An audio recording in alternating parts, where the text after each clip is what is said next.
পেটের সন্তান রে কও না, তুমি বলো না। তুমি যদি সত্যি আল্লাহর ইবাদত গুজার বান্দা হয়ে থাকো, তুমি যদি সত্যি আল্লাহর মাখলুক হয়ে থাকো, তাহলে কও না তোমার আসল বাবাকে। আল্লাহু আকবার। যখন জুরাই হাতে ইশারা দিয়া ছোট বাচ্চারা, গর্ভের বাচ্চারা যখন হাতে ইশারা দিয়া যখন বলে দিল, গর্ভ থেকে আপনার গাইবি আওয়াজ আসলো, বলতেছেন আমার মায়ের পেটের মধ্যে যে আমি যেই সন্তান, আসলে তার বাবা আমার বাবা তুমি না, বরং আমার বাবা হলো এক রাখাল। সুবহানাল্লাহ। কেন মার অবাধ্যতা হওয়ার কারণে। আরে জনম দুঃখীরে যখন বাড়ি থেকে চলে আসি, আজ থেকে আমি 20 বছর আগে আমার বাবারা হারাইছি। আমি মাতা পিতা নিয়ে কোথাও কোনো বয়ান করি না, বয়ান করলে নিজের ঠিক রাখা খুব কঠিন হয়ে যায়। আজ থেকে 20 বছর আগে বাবা হারাইছে। মুরব্বীদেরকে দেখলে বাবার কথা খুব মনে হয়ে যায়। জানি না বাবা কবরে কোন অবস্থায় আছে। মা জনম দিনে যখন বাড়ি থেকে আসি, দাব করে তাকায়া তাকে আল্লাহর কাছে বলে, খুব কান্দার মাথার হাতে বলে, আল্লাহ আমার এই মানিকটারে তোমার রাস্তায় দিয়ে দিলাম, আল্লাহ আমার এই সন্তানটারে তুমি কবুল করে নাও। যখন কোনো মানুষ আমার সামনে বাবারে বাবা ডাক দেয়, তখন নিজের হাত ঠিক রাখতে পারি না। মুরব্বীরা, এইখানে অনেক মানুষ এমন আছেন যারা নিজের আত্মীয় স্বজন হারাইছেন, নিজের বাবার হারাইছেন, বাবা লাশটা জড়ায় কাঁদছেন আর বলছেন বাবা। অনেকে এমন মানুষ আছেন নিজের মায়ের লাশটা জড়ায় ধরে কাঁদছেন, অনেকে ভাইয়ের লাশটা জড়ায় ধরে কাঁদছেন, অনেকে দাদার লাশটা জড়ায় ধরে কাঁদছেন, অনেকে দাদির লাশটা জড়ায় ধরে কাঁদছেন, অনেকে নানির লাশটা জড়ায় ধরে কাঁদছেন। ও মুরব্বী বাবারা, আপনাদের সাথে আর জীবনে দেখা হয় কিনা? আমি আপনার ছেলের মতন, আমি আপনার নাতির মতন, কারো ভাইয়ের মতন। আপনাদের পায়ের নিচে আমার আজ থেকে এখান থেকে ওয়াদা করেন, যেরকম ভাবে বারে কবর রাখছি, এরকম ভাবে মায়ের কবর রাখছি, আত্মীয় স্বজনরে কবর রাখছি, একদিন আপনাকে আমাকে এরকম ভাবে অন্ধকার কবরে আমার সন্তানগুলো ফালায় রেখে আসবে না। সম্মানিত হাজিরিন, সম্মানিত কলিজার মানুষগুলো আমার, এই জন্য আপনাদের খেদমতে আমার অনুরোধ, যারা বাবা হারাইছেন, যারা মা হারাইছেন, আরে বাবার জন্য কিছু করতে পারছি না, মন খুব চাই আরে মায়ের মতন বাবাও যদি বেঁচে থাকতো, তাহলে নিজের সর্বোচ্চ চেষ্টা করতাম বাবারে খাওয়াইতাম। বিসমিল্লাহির রহমানির রহিম। وقضى ربك ألا تعبدوا إلا إياه وبالوالدين إحسانا। এই আয়াতের ভিতরে আল্লাহ তাআলা দুইটা আদেশ করছেন। কয়টা আদেশ করছেন? দুইটা। এক নাম্বার 1,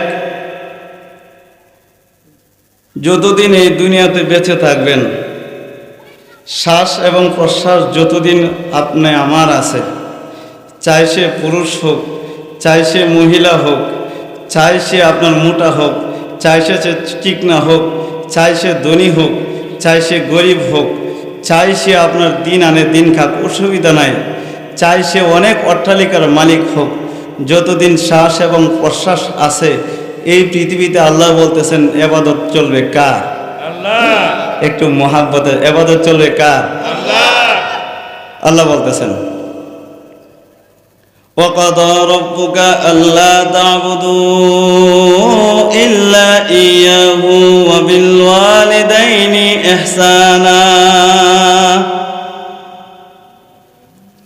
আপনার প্রতিপালক এই মর্মে আদেশ করছেন, নবীজি আপনি আপনার উম্মতদেরকে বলিয়া দেন, আপনার উম্মতেরা যারা এই কথার স্বীকার করে যে আমি মুহাম্মদ সাল্লাল্লাহু আলাইহি ওয়াসাল্লামের উম্মত, আমার রব হলো আল্লাহ, হায়াতের মালিক হলো আল্লাহ, ইজ্জতের মালিক হলো আল্লাহ, সম্মানের মালিক হলো আল্লাহ, এই কথার যারা বিশ্বাস করে, ইয়াকিন করে, এদেরকে বইলা দেন যতদিন দুনিয়াতে বেঁচে থাকবে, যতদিন দুনিয়াতে ওরা বেঁচে থাকবে ইবাদত চলবে কার? আল্লাহ। একটু জোরে বলেন কার? আমরা ছোটবেলা দেখতাম আমাদের বাপ চাচা যারা ছিল, এখানে মুরব্বীরা যারা আছেন তারা হয়তো বলতে পারবেন, তখন অভাব ছিল। 1 কেজি আটা পরির মাঝে মাঝে আনলে 8 জন 10 জন খাইতো। কথা বলেন মুরব্বীরা, ঠিক না বেঠিক? অভাব ছিল, কিন্তু তখনকার মানুষগুলো যারা ছিল এরা সোনার মানুষ ছিল, মারামারি ছিল না। মুরব্বীরা এখানে বসার জায়গা আছে, এখানে বসার জায়গা আছে, মসজিদে বসার বারিন্দার জায়গা আছে, এই চতুর্দিকে বসার জায়গা আছে। যে যেখানে পারেন মুরব্বীরা দাঁড়ায় কেউ থাকবেন না, সবাই বসে যাবেন। আমারে শুধু বয়ান শেষ হওয়ার 5 মিনিট আগে একটু খালি ঘোষণা দিবেন, এর মাঝে কথা বলবেন না, তাহলে আমার অসুবিধা হয়। সবাই কথাটা একটু খেয়াল রাখবেন। তখন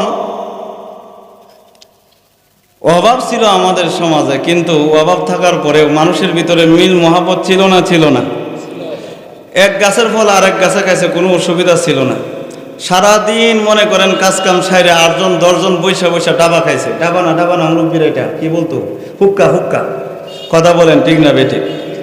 কিন্তু বর্তমান সময়ে আর আজ থেকে 20 বছর আগের অভাব কি একরকম না পরিবর্তন হয়েছে? কিন্তু পরিবর্তন হওয়ার পরেও দেখা যায় 20 বছর আগের সেই সোনার মানুষ খুঁজে পাওয়া যায় না, ঠিক না বেঠিক? মারামারি, কাটাকাটি, হানাহানি, হিংসা বিদ্বেষ আমাদের মাঝে বেশি না কম? বেশি। হাবিব ইবনে উমাইয়া রাদিয়াল্লাহু তাআলা আনহু একজন সাহাবী ছিলেন। অনেক রোমান সৈন্যকে হত্যা করার পরে ধরা পড়ছে রোমান বাদশার কাছে। রোমান বাদশা ছিল খ্রিস্টান। আমার প্রত্যেকটা কথাই বোঝা লাগবে, আমার এইদিকে তাকান। রোমান বাদশা বলতেছেন, শোনো হাবিব, আমার অনেক সৈন্য মারছ, তোমাকে তো এখন গোলাম বানাবো। কিছুদিন জেলে থাকার পরে হাবিব ইবনে উমাইয়া রাদিয়াল্লাহু তাআলা আনহুকে রোমান বাদশা প্রস্তাব দিল যে, শোনো, তোমাকে একটা প্রস্তাব দিতেছি, যদি এই প্রস্তাবটা তুমি গ্রহণ করো তাহলে তোমার আজাদ করে দিব। নাউজুবিল্লাহ পড়ে। প্রস্তাবটা কি? যদি তুমি একবার স্বীকার করো যে আমি আজকে থেকে মুসলমান ধর্ম বাদ দিলাম, আমি খ্রিস্টান হয়ে গেলাম, শুধু এতটুকু কথা যদি বলো তাহলে তোমার জন্য 2 পুরস্কার। কয় পুরস্কার? নাম্বার 1, আমার একটা সুন্দরী মেয়ে আছে, এই মেয়েটারে তোমার সাথে শাদী দিয়া দিবে, বিয়া দিয়া দিবে। এবং আমি তো প্রেসিডেন্ট বাদশা মানুষ, আমার সম্পত্তির অর্ধেক তোমার নামে লিখে দিব। শর্ত করে একটা, শুধুমাত্র বলবা যে আমি মুসলমানিত্ব বাদ দিলাম। নাউজুবিল্লাহ পড়েন। মনে করেন, রাগ করেন না কেউ, মনে করেন আমার মতন হুজুরকে যদি মনে করেন আমাদের প্রধানমন্ত্রী শেখ হাসিনা যদি ও প্রস্তাব দেয়, শুধু মুসলমানিত্ব বাদ দিবা, খালি কইবা যে আল্লাহ বলতে কেউ নেই, এতটুকু যদি বলো তাহলে আমার নাতিরে তোমার কাছে বিয়া দেম, বাংলাদেশটা তোমার নামে লিখে দেম। আমাদের বাংলাদেশের সোনার ছেলেরা অফারটা গ্রহণ করবে না? করবে না? কথা কয় না কে? করবে না? করবে না? 80 বছরের বুড়া যারা, দাঁত 4টা 5টা নাই, সেও চেষ্টা করবো অফারটা ধরা যায় কিনা, ঠিক না বেটে? তো যখন হাবিব ইবনে উমাইরকে যখন এই প্রস্তাব দিল রোমান বাদশা, হাবিব ইবনে উমাইর বলতেছেন, সারা পৃথিবীটাও যদি তুমি আমাকে লিখে দাও, এরপরেও তোমার প্রস্তাব কবুল করা আমার পক্ষে সম্ভব না। চিৎকার মেরে বলেন সুবহানাল্লাহ।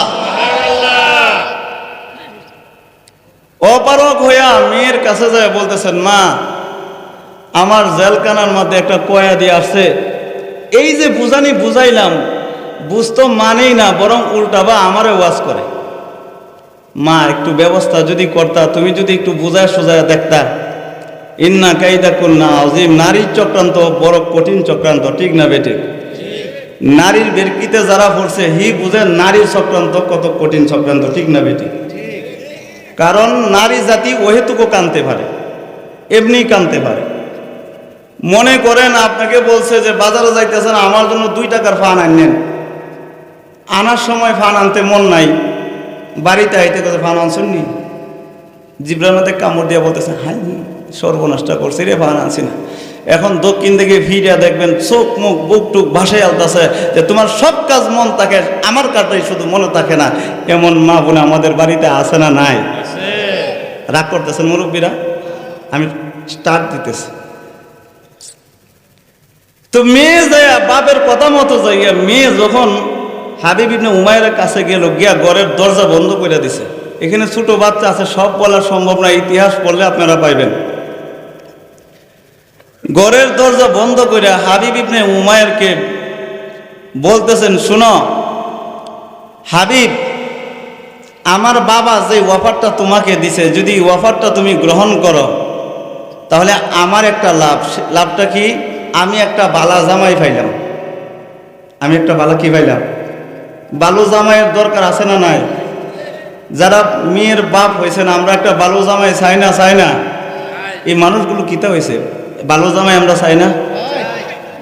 শিক্ষিত সরকারি চাকরিজীবী, কোনো সময় যদি বিয়ার প্রস্তাব নিয়ে আসে, কেউ যদি বিয়ার প্রস্তাব, ভাই কেউ কথা বলবেন না মেহরবানি করে, তারা বসবো ইনশাল্লাহ, যারা ভালো লাগে বসবো। আগে চেক করতেছে বক্তাটা কেমন, এটা একটু চেক করতে দেন না, তারা এমনি বলবো। যদি প্রস্তাব লইয়া যা, ছেলে কি তা করে, তো ছেলে তো মানতে চাইছে, ধুর বাদ দেবে, সরকারি চাকরি করে নি? হ সরকারি চাকরি, হ্যাঁ এখানে এই নিয়ে দেওয়া লাগবে। অনেক সরকারি চাকরি কইরা সে কি মদ খা, সে কি নিশা করে, সে কি গাঞ্জা খা, সে কি বিড়িকুর নাকি জিনাকুর, এগুলো পরীক্ষা করার সময় না, ঠিক না বেঠে? কয়দিন আগে দেখছি এক লোকে 24টা বিয়ে করছে। কয়টা? খেয়াল করেন কেমনে। একটা কার্ড বানাইছে, অনলাইন যারা ব্যবহার করেন আপনারা খুব ভালো রকম বলতে পারবেন। একটা কার্ড বানাইছে, সেনাবাহিনীর কার্ড, বুয়া কার্ড। এই কার্ড বানায়া বিভিন্ন জায়গায় জায়গায় দিয়েছে যে আমি সরকারি সেনাবাহিনীতে চাকরি করি, আমার কোনো বাপ মা নাই, বসুন্ধরাতে আমার 30 শতক জমি আছে। নাউজুবিল্লাহ পরে আল্লাহ মিথ্যা কথা বলতেছেন, আমরা এগুলো চার্জ দিলে এখনই পাইবেন।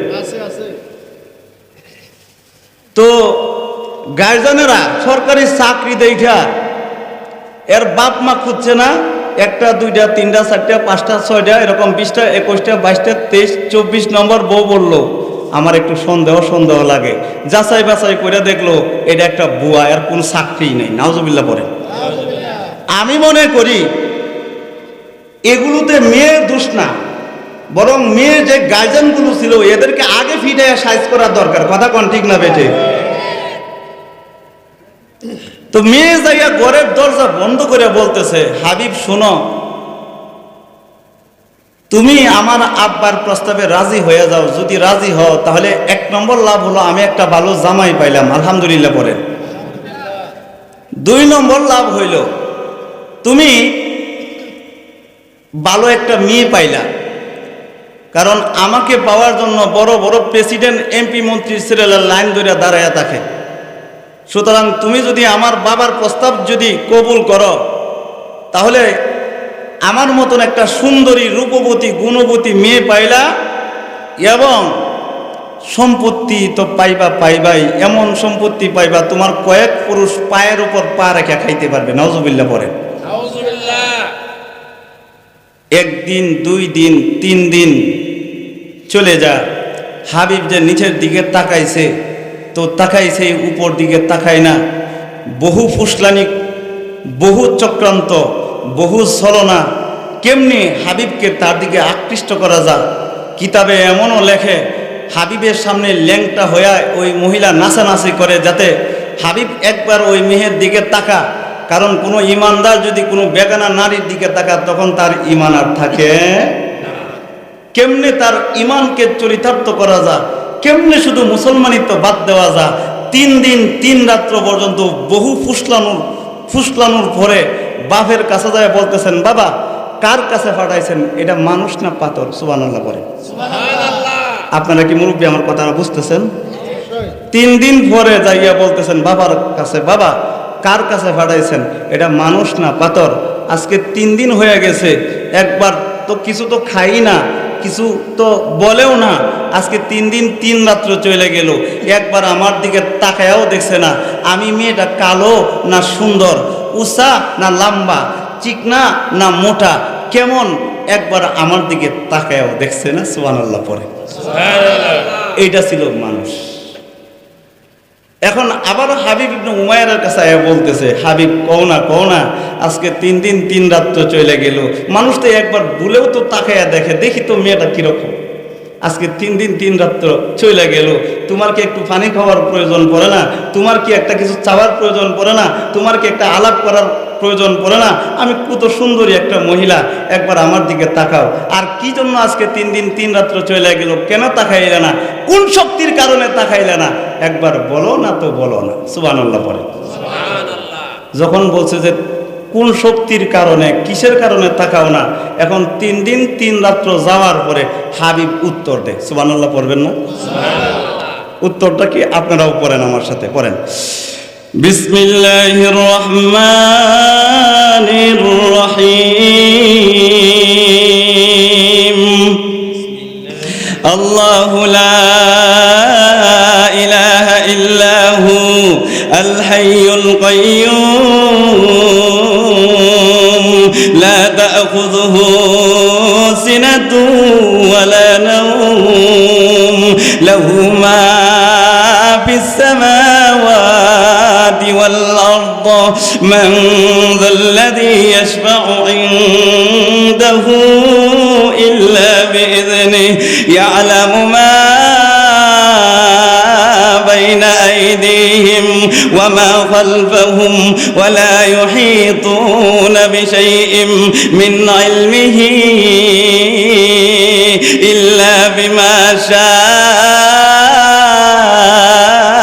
شاء وسع كرسيه السماوات والأرض ولا يؤوده حفظهما وهو العلي العظيم.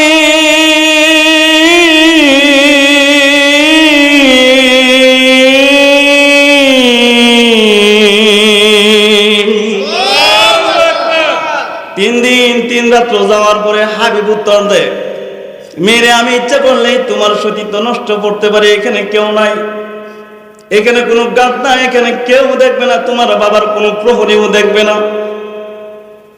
মেয়ে আমি ইচ্ছা করলেই তোমার সতীত্ব নষ্ট করতে পারি, কিন্তু আল্লাহু লা ইলাহা ইল্লাহু আল হাইয়ুল কাইয়্যুম লা তা'খুযুহু সিনাতুন ওয়ালা নাওম।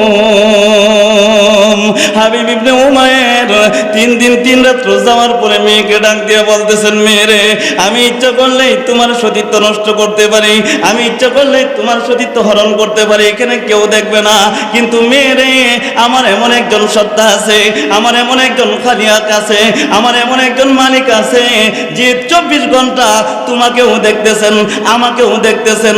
আমার এমন একজন সত্তা আছে যিনি তোমাকেও বানাইছে, আমাকেও বানাইছে। আমার এমন একজন সত্তা আছে, মেয়েরে আমি ইচ্ছা করলে তোমার সতীত্ব নষ্ট করতে পারি, কিন্তু সেই মালিকের সামনে কোন মুখ নিয়ে যাবো রে? আমি মালিককে ভয় পাই। কোন মুখ নিয়ে যাবো মালিকের সামনে? কোন মুখটা নিয়ে দাঁড়াবো? এই কারণে আল্লাহ রাসূল সাল্লাল্লাহু আলাইহি ওয়াসাল্লাম বলেছেন, ইউযিল্লুহুমুল্লাহু ফি যিল্লিহি ইয়াওমা লা যিল্লা ইল্লা যিল্লু। আল্লাহ রাসূল সাল্লাল্লাহু আলাইহি ওয়াসাল্লাম ফরমান, 7 শ্রেণীর মানুষকে আল্লাহ তাআলা তার আরশের ছায়া দিবেন সেই দিন, যেই দিন আল্লাহর ছায়া ছাড়া আর কোনো ছায়া থাকবে না।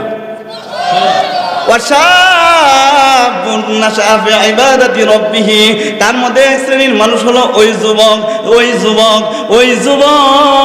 যেই যুবককে জাতা মানসবিন ওয়া জামালিন, একজন সুন্দরী মহিলা, একজন রূপবতী মহিলা, যার বংশ খুব ভালো, যাকে দেখতে খুব সুন্দর লাগে, এমন সুন্দরী রূপবতী গুণবতী ধনাঢ্য কোনো মহিলা যদি ডাক দেয়, আয় আয় আয় তোর জৈবিক চাহিদা পূরণ কর, তোমার মনের চাহিদা পূরণ কর, ওই যুবকটা যদি ডাক দিয়া যদি বলতে পারে, না না না না না না এখানে কেউ দেখবে না, এখানে কেউ দেখবে না রে, আমার গাজীপুরের কোনো ভাই যদি এই কথা বলতে পারে, এখানে কেউ দেখবে না, এখানে কেউ দেখবে না, কিন্তু এমন একজন সত্তা আছে যিনি 24 ঘন্টা তোমাকেও দেখতেছেন, আমাকেও দেখতেছেন, সেই মালিকের নামটা একবার জোরে কন্যা, তিনি কে? আল্লাহ তাআলা বলেন, এমন কোন যুবক যদি দাঁড়ায় বলে ইন্নী আখাফুল্লাহ,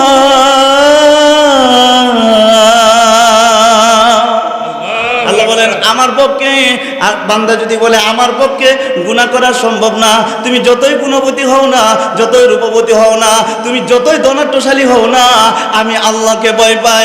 আল্লাহ রাসূল বলেন এমন কোন যুবক ভাই যদি গাজীপুর থেকে যদি তৈরি হয়ে যা, এমন কোন যুবক বাবা যদি গাজীপুর থেকে তৈরি হয়ে যা, এমন কোন মা যদি গাজীপুর থেকে যদি তৈরি হয়ে যা, গুনাহ করার সময় যদি বলে আমাকে কেউ এখন দেখবে না, কেউ আমাকে দেখবে না, আল্লাহ আমাকে দেখতেছেন, বেপরোয়া হয়ে যখন বাইরে যাবে, মা যদি ভাবে আমাকে এখন কেউ দেখতেছে না কিন্তু আল্লাহ আমাকে দেখতেছেন, পকেটে হাত দেওয়ার সময় বোনের বান্দা যদি বলে এখন আমাকে কেউ দেখতেছে না, একজন দেখতেছেন, তিনি কে?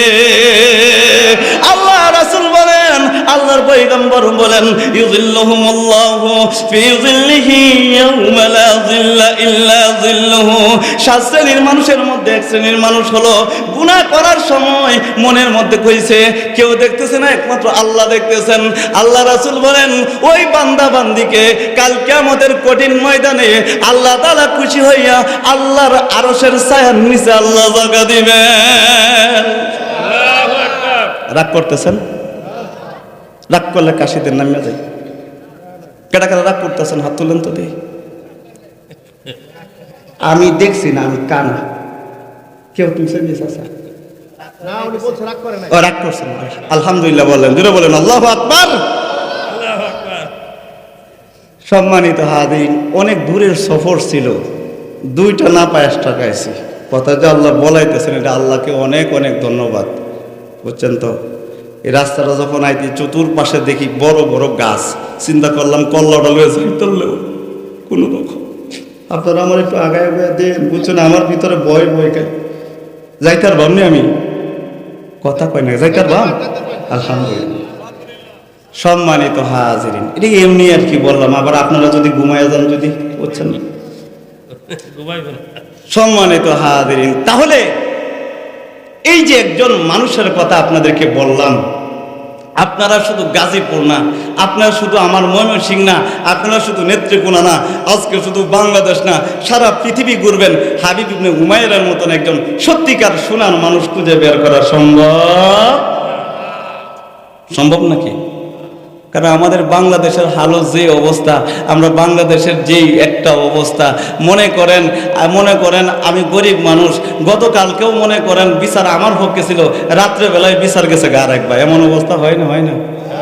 হাই হাই হাই হাই, বুড়াবুড়ির সময় যদি হয়, আমরা বাংলাদেশের মানুষ বিড়ির ফুট কি এটাও বুঝকা আছে না? কথা কয় নাকি আছে না? নাই মুরব্বীরা কি রে তুই এতদিন দেখছি ওই দল করছো, রাগ করেন না, কথার কথা বলতেছে, আমাদের চরিত্র আজকে কোন পর্যায়ে গেছে, তুই না ওই দল করতে, দেখা গেল বুটের আগের দিন দেখি আরেক দল লেগে ঘুরে, এমন অবস্থা আমাদের মাঝে আসে না? না, মুহূর্তের ভিতরে ঈমান আমাদের বিক্রি হয়ে যা। আল্লাহ আমাদেরকে মাফ করুক, জুড়ে বলেন আমিন। এই কারণেই আমি আপনাদের সামনে বলেছি ওয়াকাদা রাব্বুকা আল্লা তা'বুদু ইল্লা ইয়্যা। আল্লাহ তাআলা বলতেছেন গাজীপুরের মানুষদেরকে ডাক দিয়া, আল্লাহ তাআলা ডাক দিচ্ছেন বহেরাতলের মানুষদেরকে ডাক দিয়া, মা বোনদেরকে ডাক দিয়া আল্লাহ বলেন তোমার যত ব্যস্ততাই থাকুক না কেন, তোমার যত ঝামেলাই থাকুক না কেন, সোনার মানুষ যদি হতে চাও, সোনার মানুষ হয়ে যদি কবরে যেতে চাও, মনটাকে এখন নরম করে দিবেন, মনটাকে এখন নরম করে দিবেন। পুত পবিত্র হয়ে যদি কবরে যদি যাইতে চাও, আমি আল্লাহর যদি দিদার চাও, আমার নবীজি যদি সুপারিশ চাও, আমার নবীর সাথে যদি জান্নাতে যেতে চাও, নাম্বার কেবলমাত্র 1 নাম্বার ইবাদত হলো আমি মালিককে চিনে যাওয়া, আমি মালিককে তোর দিলের মধ্যে জায়গা দিয়ে যাওয়া, আমি আল্লাহর সাথে সম্পর্ক করে যাওয়া। আল্লাহর সাথে যদি সম্পর্ক করতে পারেন, মরতে দেরি, আল্লাহর জান্নাতে ঢুকতে দেরি না। আপনাদেরকে জিজ্ঞেস করতে চাই, ইবাদতের মধ্যে সবচাইতে গুরুত্বপূর্ণ ইবাদতের নাম কি? জোরে বলেন। আরেকটু জোরে। সালাত বা নামাজ। এখন যদি বলি হুজুর মুরব্বী বাবার নামাজ পড়ার দরকার, হুজুর বাদ দিন, আপনার কি এত দূর থেকে এটা বয়ান করার লাগে? ঠিক না বে ঠিক? অথচ নামাজ হলো জান্নাতের চাবি। নামাজ হলো মুক্তির চাবি, নামাজ হলো আপনার রিজিকের চাবি, ঠিক না বেঠিক? নামাজ পড়বেন, যার সম্মান নাই নামাজ পড়েন আল্লাহর সম্মান দিয়া দিবে। যার রিজিকের বরকত নাই নামাজ পড়েন আল্লাহ রিজিকের বরকত দিয়া দিবে।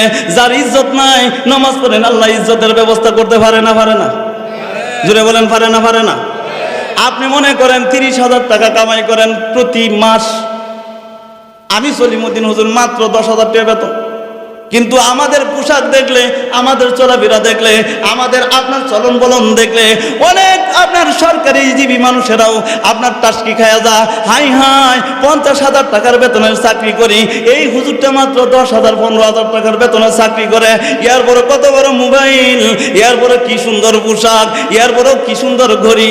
আল্লাহ তাআলা বলেন ইমানের পাশাপাশি যদি কোনো মানুষ নামাজকে তার পুঁজি বানাইতে পারে, নামাজকে যদি তার পুঁজি বানাইতে পারে, দুনিয়াতেও আমি আল্লাহ তার রিজিকের ব্যবস্থা করে দিমু, মরার সাথে সাথে জান্নাতের মধ্যে তারে ঢুকাইও দিমু। নামাজ পড়ার দরকার আছে না নাই?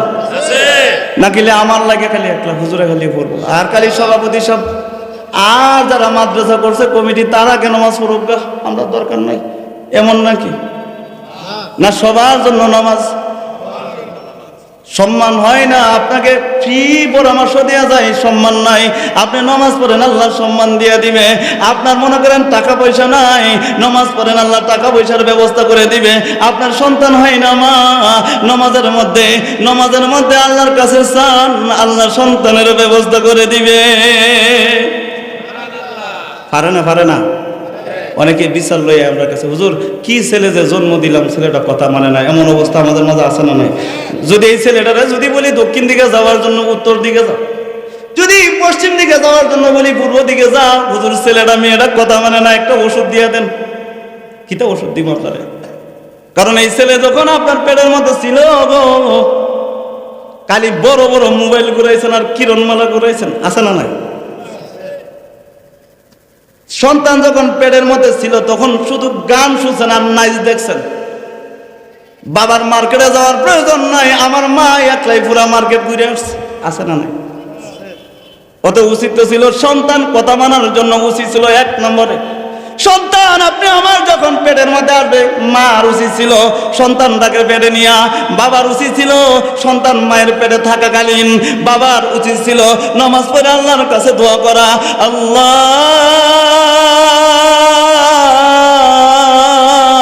আমার ভবিষ্যৎ আমার স্ত্রীর পেটের মধ্যে চলে আসছে গো, আল্লাহ এই সন্তানটারে তুমি কবুল করে নাও, দুনিয়াতেও বাদশা বানায় দাও, পরকালেও বাদশা বানায় দাও। কয়জন বাপ মা এমন আছেন সন্তান পেটে আসার পরে বাপে নামাজ পড়ছেন, মা নামাজ পড়ছেন, এমন কয়জন বাপ মা এখান থেকে বাইরে? সন্তান যখন মায়ের পেটে আসে তখন মায়ের উচিত ছিল মা বাবাকে বলবে তুমি আমারে গালি দিবা না, আমি তোমারে গালি দিতাম না, ঠিক না বেটি? তুমি আমার সাথে রাগ করবে না, আমি তোমার সাথে রাগ করতাম না। যদি তুমি আমার সাথে রাগ করো, আমি যদি তোমার সাথে রাগ করি, তাহলে সন্তান যে পেটের মধ্যে আছে এই সন্তানটা বড় হয়ে আরেকজনের সাথে রাগ করবে, গালি দিবে, ঠিক না বেটে? কয়জন বাপ মা এমন আছে? যত গুনাহ হোক, যত নাচানাচি হোক, যত মারামারি হোক, মোবাইল একটা ভাইছে, ছোটবেলা তো দেখতাম টিভিতে থাকতো, ছোটবেলা তো দেখতাম এরকম ভাবে বেসিআর ছিল, এরকম ভাবে সিডি ছিল। এখন প্রত্যেকটা মানুষের এখানে শুধু আপনারা আওয়াম না, প্রত্যেকটা আলেমের হাতে হাতে, প্রত্যেকটা যুবক ভাইয়ের হাতে হাতে, প্রত্যেকটা মা বোনদের হাতে হাতে মোবাইল ধরায়া আমাদের চরিত্র ইহুদি খ্রিস্টানেরা নষ্ট কইরা দিছে, ঠিক না বেটে? এই কারণে আমাদের সন্তানগুলো যদি মানুষের মতো মানুষ বানাইতে চাই, নাম্বার এক আজ থেকে ওয়াদা করবেন যে আমার সন্তান আমার পেটে আসার পরে, যারা বিয়ে করছেন আপনারা খুব ভালো করে শুনে যান, যেই সমস্ত মা বোনেরা আসছেন আপনারা খুব ভালো করে শুনে যান, সন্তান পেটে আসার পরে কখনো বাবারে গালি দিবেন না, সন্তান পেটে আসার পরে কখনো বাবার সাথে রাগ করবেন না, সন্তান পেটে আসার সাথে একে অপরের সাথে রাগ করবেন না, সন্তান পেটে আসার পরে বাবা বেশি বেশি জিকির করবেন, মা নামাজে দাঁড়াইয়া দাঁড়াইয়া আল্লাহর কাছে দোয়া করবেন, আল্লাহ সন্তান আমার পেটের মধ্যে আসছে গো, এই সন্তানটারে তুমি কবুল করে আনাও, এই সন্তানটারে তুমি বড় আলেম বানায় দাও, এই সন্তান সন্তানটারে কোরআনের হাফেজে কোরআন বানায়া দাও। কোনো মা যদি সন্তান পেটে নিয়ে যদি কোরআন শরীফ পড়ে, কোনো মা যদি সন্তান পেটে নিয়ে যদি জিকির আজকার করে, খোদার কসম এই পৃথিবীতে এখনো আব্দুল কাদের জিলানী বের হওয়ার সম্ভাবনা আছে না? না, এখনো বের হইতে পারে। আব্দুল কাদের জিলানী রহমাতুল্লাহ আলাইহি খুব গুরুত্ব সহকারে শুনেন। 7 বছর বা 6 বছর বা 7 বছর যখন বয়স, তার আম্মা হেফখানায় নিয়ে গেছে যে হুজুর আমার ছেলে আব্দুল কাদের আপনার কাছে দিয়ে গেলাম, হাবেশ সাহেব বানিয়ে দেন। সুবহানাল্লাহ বলে। আমাদের অনেক সময় আমাদের ছেলে মেয়েদেরকে নিয়ে আসি না যে হুজুর আমার ছেলে অথবা আমার মেয়ে, যেমন আপনারা একটা মাদ্রাসা করছেন, এখানে অনেকে নিয়ে আসে হুজুরের কাছে বলে হুজুর আমার মেয়ে একটু ভালো করে পড়ান যায়, ঠিক না বেটি? আব্দুল কাদের জিলানীর আম্মা আব্দুল কাদের নিয়ে হাবেশ সাহেব হুজুরের কাছে বলতেছেন হুজুর আমার ছেলে আব্দুল কাদের আপনার কাছে দিয়ে গেলাম, হাবেশ সাহেব বানিয়ে দেন। এখন আব্দুল কাদের জিলানীর উস্তাদ বলতেছে বাবা তুমি কিছু জানো নি? বলতেছেন না। উস্তাদে বলতে তাহলে আমি সূরা ফাতিহাটা কয়েকবার তোমার সামনে পড়ি, তুমি আমার সাথে সাথে পড়ো। আপনারাও আমার সাথে পড়েন বিসমিল্লাহির রহমানির রহিম আলহামদুলিল্লাহি রাব্বিল আলামিন আর রহমানির রহিম মালিকি ইয়াউমিদ্দিন ইয়্যাকা না'বুদু ওয়া ইয়্যাকা নাস্তাঈন ইহদিনাস সিরাতাল মুস্তাকিম সিরাতাল লাযীনা أنعمت عليهم غير المغضوب عليهم ولا الضالين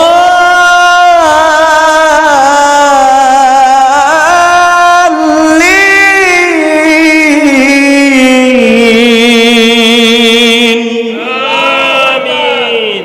কয়েকবার কইরা আব্দুল কাদের জিলানীর সামনে কয়েকবার কইরা সূরা ফাতিহা বলতেছেন বাবা আমি তো পড়ছি, তুমি আমার সাউন্ড কমাই দিত না, আমি কিন্তু বুঝলাম কিন্তু আমার দেখতে শুরু দেওয়া দাও। কয়েকবার ভরে বলতেছেন যে বাবা আমি তো তোমারে শুনাইছি, তুমি আমারে শুনাইতে পারবা? বলতে জি হুজুর শুনাইতে পারো, শোনাও তো দেখি কোন পর্যন্ত পড়ছে কন্যাকে, কোন পর্যন্ত শুনাইছে? ওয়ালা দাল্লিন পর্যন্ত শুধু সূরা ফাতিহা। এখন উস্তাদের হুকুম পাইয়া আব্দুল কাদের জিলানী পড়া শুরু করছে। আপনারাও বলেন বিসমিল্লাহির রহমানির রহিম আলহামদুলিল্লাহি রাব্বিল আলামিন আর রহমানির রহিম মালিকি ইয়াউমিদ্দিন ইয়্যাকা না'বুদু ওয়া ইয়্যাকা নাস্তাঈন ইহদিনাস সিরাতাল মুস্তাকিম সিরাতাল الذين أنعمت عليهم غير المغضوب عليهم ولا الضالين آمين بسم الله الرحمن الرحيم ألف لام ميم ذلك الكتاب لا ريب فيه هدى للمتقين الذين يؤمنون بالغيب ويقيمون الصلاة ومما رزقناهم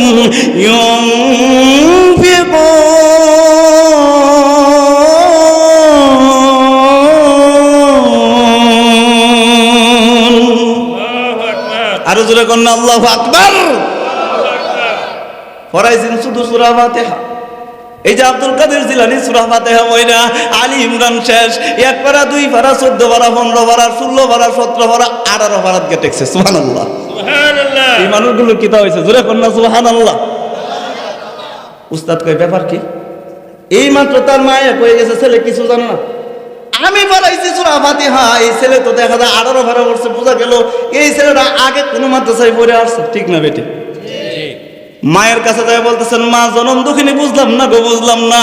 আপনার সম্পর্কে আমার একটা খুব ভালো ধারণা, আপনাকে তো খুব ভালোভাবেই জানি। আমি পড়াইছি আপনার ছেলে সূরা ফাতিহা, কিন্তু আপনার ছেলে তো কাহিনী ঘটাইছে। কি কাহিনী ঘটাইছে? আমি পড়াইছি সূরা ফাতিহা, কিন্তু আপনার ছেলেটা সূরা ফাতিহা পড়া আমারে 18 পারা শুনাইয়া দিছে। কেন মিথ্যা কথা কথাটা বললেন? কেন আপনার সাথে আমার সাথে মিথ্যা কথাটা বললেন?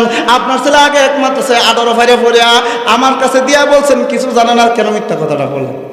মা কো ও এই বুঝি কাহিনী, সুবহানাল্লাহ পড়ে। এটা ও এই বুঝি কাহিনী সাধারণ মনে করছে। হুজুর এই বুঝি কাহিনী, কাহিনী তো আরেক জায়গায় করছে। কি করছে ক? আমি যখন আব্দুল কাদের যখন আমার পেটের মধ্যে ছিল, আমি মা একটু কোরআন শরীফ বেশি পড়ি, সুবহানাল্লাহ পড়ে। আমি মা একটু কোরআন শরীফ বেশি পড়ি। আব্দুল কাদের যখন আমার পেটের মধ্যে ছিল গো, আব্দুল কাদেরে নিয়া আমি প্রতি 3 দিনে মা একটা কোরআনের খতম দিতাম। একটু জোরে কন্যা সুবহানাল্লাহ। হুজুর কাহিনী তো আরেক জায়গায় করছে। আব্দুল কাদের নিয়া আমি ফেরে নিয়া বেশি বেশি কোরআন শরীফ পড়তাম। হুজুর আসলে আমার ছেলে কিছু জানে না। আমার মনে হয় আব্দুল কাদেরে ফেরে নিয়া আমি যে কোরআন শরীফ পড়তাম, এই কোরআন শরীফের আসর আব্দুল কাদেরের উপর পড়ছে। আরো জোরে কন্যা আল্লাহু আকবার।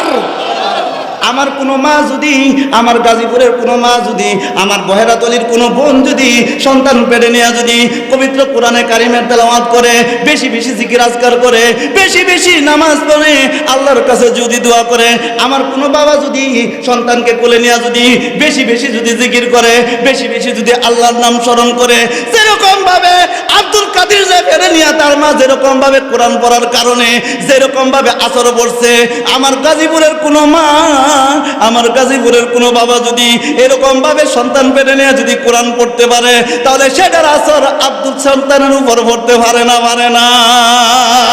আরে জুড়ে বলেন পারে না? পারে না? এই কারণে 1 নম্বর সবক দিলাম। 1 নম্বর কি দিলাম? সবক দিলাম। সন্তান পেটে আসার পরে নামাজের পাশাপাশি, ইবাদতের পাশাপাশি সন্তান যখন আমাদের মাদের পেটের মধ্যে আসবে, সাবধান সাবধান, কখনো বিবিকে গালি দিবেন না, কখনো বিবির সাথে রাগ করবেন না, কখনো বিবিরে কষ্ট দিবেন না। যত পারেন ইবাদত করার দরকার আছে না? না, ইবাদত এক ইবাদত, সন্তানের মাধ্যমে ইবাদত করতে পারেন, নিজে ইবাদত করতে পারেন। সন্তান কিসে হযরত কই যান আপনি? ভাল লাগতেছে না? মুরব্বীরা ভাল লাগতেছে না? বক্তা লয়া পড়েন তাহলে কুন আলিমান আও মুতাআল্লিমান আও মুঈনান আও মুহিব্বান। পারলে তুমি আলেম হও। আলেম হইতে পারছো না? হুজুর আমার তো 30 বছর হয়ে গেছে, আমার তো 40 বছর হয়ে গেছে, কেমনে আলেম হব? আল্লাহ রাসূল বলেন মুতাআল্লিমান, তুমি ছাত্র হয়ে যাও। কমিটির মধ্যে যারা কোরআনে কালিমার তেলাওয়াত করে আয়েশা তো দেখো না আমার তাশাহুদটা ঠিক আছে কিনা, আমার দুরূদ শরীফটা ঠিক আছে কিনা। মাদ্রাসার মুতামিম সাহেব হুজুরের কাছে আয়েশা বলেন, হুজুর সেই ছোট্টবেলা আমার মা খুব কষ্ট করে আমারে মুক্তবা দিছিল, বাইরে বাইরে আমারে দুরূদ শরীফ পড়াইছিল, নামাজের দোয়া শিখাইছিল, ওযুর ফরজ শিখাইছিল, গোসলের ফরজ শিখাইছিল। হুজুর জানি না গো, জানি না আজ থেকে 50 বছর আগে আমি পড়ছিলাম, আমার এগুলো সহি আছে কিনা একটু শুনেন না গো, শুনেন না।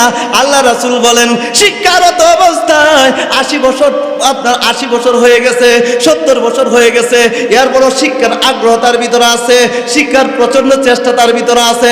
যদি 80 বছরের পরেও যদি একটা মানুষ কায়দা নিয়ে যদি আলিফ বা ফইরা যদি সেই লোকটা যদি মারা যায়, আল্লাহ রাসূল বলেন আলিফ বা শিকার কারণে, আলিফ বা শিকার কারণে আল্লাহ তাআলা 30 পারার হাফেজ বানায় হাসরের ময়দানে উঠাইবেন। 30 পারার হাফেজ। কিন্তু চেষ্টা তাহা লাগবো যে আমার শিক্ষা লাগবো, আমার শিক্ষা লাগবো। শিক্ষার দরকার আছে না নাই? কথা কম না বাবা, শিক্ষার দরকার আছে না নাই? শিখতে পারছেন না, শিখতে পারছেন না, সন্তানগুলো দিবেন, সন্তানগুলো দিবেন, সন্তানগুলো যখন মাদ্রাসায় দিবেন, যখন সহি শুদ্ধভাবে যখন নমাজ শিখালবো, দুরূদ শরীফ শিখালবো, বাড়িতে যখন আপনি নমাজ পড়েন বটবট বটবট করে, তখন আপনার নাতি কইব দাদু তোমার তো সূরাটা ভুল হইতেছে, ঠিক না বেঠিক? দেখবেন আপনার মেয়ে আপনার ভুল ধরবো, আপনার ছেলে আপনার ভুল ধরবো, আপনার আত্মীয় স্বজন আপনার ভুল ধরবো। এই জন্য সম্মানিত শুধুই আল্লাহ তাআলা 2 কথা বলেছেন। নাম্বার এক, যতদিন বেঁচে থাকবো, যতদিন এই দুনিয়াতে বেঁচে থাকবো, যতদিন শ্বাস এবং প্রশ্বাস আছে, প্রত্যেকটা নরনারীর উপরে আল্লাহ তাআলা 1 নম্বর দায়িত্ব দিলেন, 1 নম্বর শপথ দিলেন, 1 নম্বর দায়িত্ব দিলেন, যতদিন এই দুনিয়াতে বেঁচে থাকবেন ইবাদত চলবে কার? জোরে কন্যা কার? আল্লাহর ইবাদত চলবে। নাম্বার 2 শেষ করে দিব নাকি? নাম্বার 2 ওয়াবিল ওয়ালিদাইনি ইহসানা, ইবাদতের পাশাপাশি বাপ মার খেদমত করার কথা বলেছেন কে? জোরে বলেন, একটু জোরে বলেন। আমার দিকে তাকান। বাপ মার পাশাপাশি ইবাদতের কথা বলেছেন কে? বাপ মা আছে কার কার দেখি তো? নাই কার কার? নাই নাই। বাপ অথবা মা নাই কার কার দেখি তো? আরে আমারও বাবা নাই, হাত নামান বোঝা গেল। আল্লাহ রাসূল বলেছেন ইবাদতের পাশাপাশি বাপ মার খেদমত করো, মাতা পিতার খেদমত করো। মা অথবা বাবা, বাবা অথবা মা, মা অথবা বাবা যদি বৃদ্ধা অবস্থায় যদি উপনীত হয়, যেরকম ভাবে তোমারে খাওয়াইছে, ছোটবেলা যেরকম তোমারে পড়াইছে, ঠিক তেমনি ভাবে তোমার মা যদি বুড়া হয়ে যা, তোমার বাবা যদি বুড়া হয়ে যা, সাবধান সাবধান, কখনো বাপ মার মনে কষ্ট দিবা না, বাপ মার সাথে কখনো রাগারাগি করবা না, বাপ মার মনে কষ্ট দিবা না। বাপ মারে কষ্ট দিয়া তুমি যত ইবাদত করো না কেন, তুমি যত ইবাদত বন্দি করো না কেন, তোমার সকল ইবাদত নষ্ট করে দিবেন কে? জুরাইজ খুব ইবাদত গুজার ছিলেন। মা এসে ডাক দিছে, জুরাইজ। উনি নামাজের মধ্যে দাঁড়ায় রয়েছে, নামাজে দাঁড়ায় দাঁড়ায় চিন্তা করে, উসাল্লি ওয়া উম্মি, একদিকে নামাজ আরেকদিকে আমার মা, আমি নামাজ পড়বো না মায়ের ডাকে সাড়া দিব? তিনি মায়ের ডাকে সাড়া না দেয়া নামাজ পড়তেছেন। দ্বিতীয় দিন আবার এসে ডাক দিলেন, জুরাইজ। আবার তিনি নামাজ পাহাড়ের মাঝে খানকা করে জুরাইজ ইবাদত করে, মায়ের ডাকে দাঁড়ানোর সময় নাই। তৃতীয় দিন আবার এসে ডাক দিছেন, জুরাইজ। একদিন, দুই দিন, তিন দিনের মাথায় জুরাইজ একটু, তার মা একটু কষ্ট পাইয়া গেছে, বলতেছেন মায়ের ডাকে সাড়া দিলে না, যা বেশ্যার মুখ দিকে পরে মরিস। নাউজুবিল্লাহ বলেন। মা বদদুয়া দিতে দেরি, আল্লাহর কাছে কবুল হইতে দেরি না। শেষ করতেছি, এইদিকে তাকান। মা বদদুয়া দিতে দেরি, আল্লাহর কাছে দোয়া কবুল হইতে দেরি না। আপনার কিছুদিন যাওয়ার পরে রাখালের এক বাদী, আপনার রাখাল তার সাথে কুকাম করার কারণে ধরা পড়ে গেছে। এই বাদীরা জিজ্ঞাসা করলো যে তোর তো এখন বিয়ে হয়েছে না, সন্তান হইলো কই থেকে? ফেরের মধ্যে জিজ্ঞাসা করছে যে তোমার তো এখনো বিয়া হয়েছে না, তোমার ফেরের মধ্যে সন্তান আসছে কই থেকে? এখন বাদী বলতেছেন, ওই যে পাহাড়ের চিবার মধ্যে যে জুরাইজ যে ইবাদত বুজার আছে, ওলি আছে, এই ওলিটার ফেরের মধ্যে এই সন্তান। নাউজুবিল্লাহ বলে। এখন বলতেছে এলাকার মানুষ বলতেছে, হাই হাই, গাছের সর্বপ্রথম ফলটা নেয়া এরা খাওয়াই, এরা বড় বুজুর্গ ভাবতাম, এরা বড় বক্তা ভাবতাম, এরা বড় বুজুর্গ ভাবতাম, অনেক ওলি ভাবতাম। দেখা যায় পাহাড়ে বইয়া বইয়া আমাদের খাওয়ানগুলো খা, আর ই বইয়া বইয়া কুকর্ম করে। নাউজুবিল্লাহ বলে। বাদীর ফেরের মধ্যে যেই সন্তান, এটা কি আসলে জুরাইজের সন্তান? তো মনে করেন এলাকার মানুষ যাইয়া মনে করেন জুরাইজের কোনো কথা না শুনে মনে করেন জুরাইজের যে হুজরা মুবারক ছিল, জুরাইজের যে কামরা ছিল, এই কামরা যায় একটা চুরমার করে একটা ভাঙ্গা গোড়া করে দিছে। জুরাইজ বলতেছে যে কি হয়েছে আগে আমার কথাটা তো বলবা। তোর কোনো কথা নাই। আমাদের বাংলাদেশের অবস্থা তো এমনই, যদি অন্যায় না করে এরপরেও যদি তারে জুড়ে ধরে দেওয়া হয়, এরপরে এটা শোনার সময় নাই, তুমি অন্যায় করছো, তুমি করছো, ঠিক না বেঠিক? শোনার সময় নেই। তো জুরাইজ বলতেছে কি হয়েছে আগে আমাকে তো তুমি বলবা, আমার কামরা ভেঙে দিছ। এরপরে জুরাইজ এই পরিমাণ মাইর দিছে, এই পরিমাণ আঘাত করছে, আঘাত করতে করতে যখন ক্লান্ত হয়েছে, তখন জুরাইজ বলতেছে কেন মারো আমারে? কেন মারস বুঝোস না? ওই যে দেখ বাদী কিতা কয়, শুনোস তো? এখন বাদী কিতা কয়? বাদী কয় যে ফেরের মধ্যে যে সন্তান আছে, এই সন্তান নাকি তোমার। তাই নাকি? এখন জুরাইজ ডাক দিয়া বলতেছেন, ওই সন্তান, পেটের সন্তান রে, কও না, তুমি বলো না। তুমি যদি সত্যি আল্লাহর ইবাদত গুজার বান্দা হয়ে থাকো, তুমি যদি সত্যি আল্লাহর মাখলুক হয়ে থাকো, তাহলে কও না তোমার আসল বাবাকে। আল্লাহু আকবার।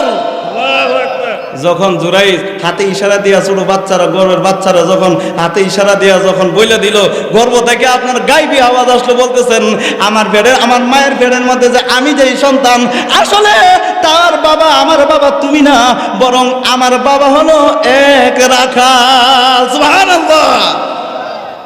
কেন মার অবাধ্যতা হওয়ার কারণে।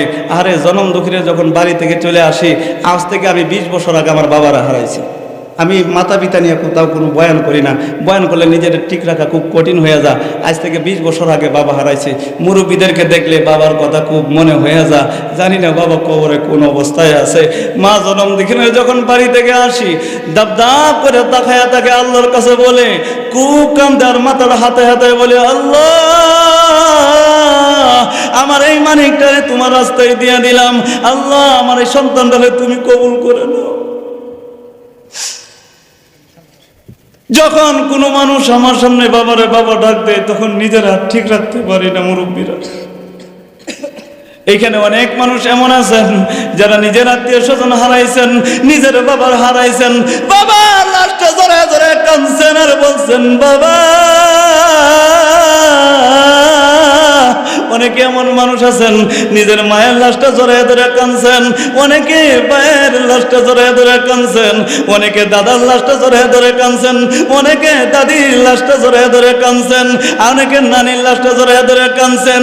ও মুরব্বী বাবারা, আপনাদের সাথে আর জীবনে দেখা হয় কিনা? আমি আপনার ছেলের মতন, আমি আপনার নাতির মতন, কারো ভাইয়ের মতন। আপনাদের পায়ের নিচে আমার হাত। আজ থেকে এখান থেকে ওয়াদা করেন, যেরকম ভাবে বারে কবর রাখছি, এরকম ভাবে মায়ের কবর রাখছি, আত্মীয় স্বজনরে কবর রাখছি, একদিন আপনাকে আমাকে এরকম ভাবে অন্ধকার কবরে আমার সন্তানগুলো ফালায় রেখে আসবে না, আসবে না, আসবে না, আসবে না। সম্মানিত হাজিরিন, সম্মানিত কলিজার মানুষগুলো আমার, এই জন্য আপনাদের খেদমতে আমার অনুরোধ, যারা বাবা হারাইছেন, যারা মা হারাইছেন, আরে বাবার জন্য কিছু করতে পারছি না, মন খুব চাই আরে মায়ের মতন বাবাও যদি বেঁচে থাকতো তাহলে নিজের সর্বোচ্চ চেষ্টা করতাম বাবারে খাওয়াইতাম। এই নসিব আমার কপালে নাই। আজকে যারা মা হারাই এখানে বসে আছেন, বাবা হারায় যারা বসে আছেন, আপনাদের পায়ের নিচে আমার হাত, আপনাদের পাগুলো আমার দিকে দেন আর এখান থেকে ওয়াদা করেন, আল্লাহ ইবাদত যতটুকুই করি না কেন হুজুর, ইবাদত বন্দেগী আমি যতটুকুই করি না কেন, পাশাপাশি আমি বাপ মার খেদমত করবো। এই ওয়াদাকে আমরা ইনশাল্লাহ করতে পারি? নারায়ে তাকবীর, আরো জোরে নারায়ে তাকবীর। আল্লাহ বলেছেন ইবাদতের পাশাপাশি বাপ মার খেদমত করে। বলতে পারেন হুজুর আমার তো মা নাই, হুজুর আপনার মতন বাবা নাই, বহু আগে বাবারে হারাইছি, বহু আগে মারে হারাইছি, হুজুর বাপ মার জন্য কিছু করতে পারছি না।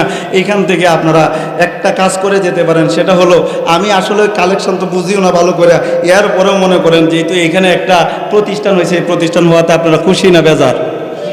সবাই খুশি।